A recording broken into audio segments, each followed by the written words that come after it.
मदरसे, वैदिक पाठशालाएं और धार्मिक शिक्षा देने वाले संस्थाओं में भी शिक्षक पात्रता परीक्षा यानी टीईटी अनिवार्य करने की मांग उठी है। महाराष्ट्र राज्य अल्पसंख्यक आयोग के अध्यक्ष प्यारे खान ने इस मुद्दे को लेकर सुप्रीम कोर्ट में जनहित याचिका दाखिल की है। याचिका में आरटीई कानून के तहत धार्मिक शिक्षण संस्थाओं को मिली छूट की संवैधानिक वैधता को चुनौती दी गई है।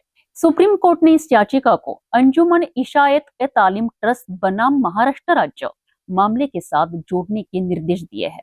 मदरसे हो या वैदिक पाठशालाएं, अब यहां पढ़ाने वाले शिक्षकों के लिए भी टीईटी अनिवार्य करने की मांग तेज हो गई है। महाराष्ट्र राज्य अल्पसंख्यक आयोग के अध्यक्ष प्यारे खान ने सुप्रीम कोर्ट में जनहित याचिका दाखिल कर आरटीई कानून के कुछ प्रावधानों को चुनौती दी है। याचिका में आरटीई की धारा 2N के तहत आने वाले सभी स्कूलों में टीईटी लागू करने की मांग की गई है। याचिकाकर्ता का कहना है कि संस्थान के धार्मिक स्वरूप के आधार पर बच्चों को गुणवत्तापूर्ण प्राथमिक शिक्षा के अधिकार से अलग रखना उचित नहीं।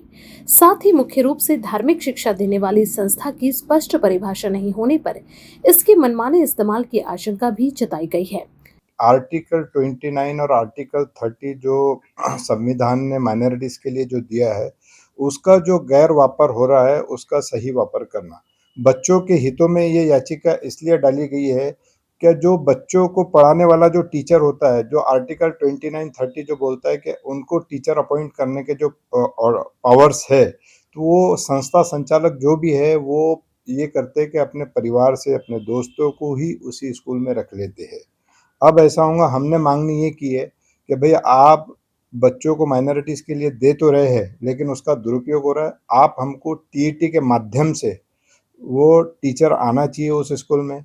और दूसरा हमने ये भी मांगनी की है, क्या हर स्कूल में ट्रांसफ़र पॉलिसी आनी चाहिए, क्योंकि कोई भी व्यक्ति, कोई भी संस्था संचालक जो है, वो अपने परिवार के किसी भी लोगों को उस स्कूल में रख ना सके। अब टीईटी के माध्यम से यदि अगर टीचर आता है, तो वो अच्छा टीचर होगा और बच्चों की जो शिक्षा है वो अच्छी होगी।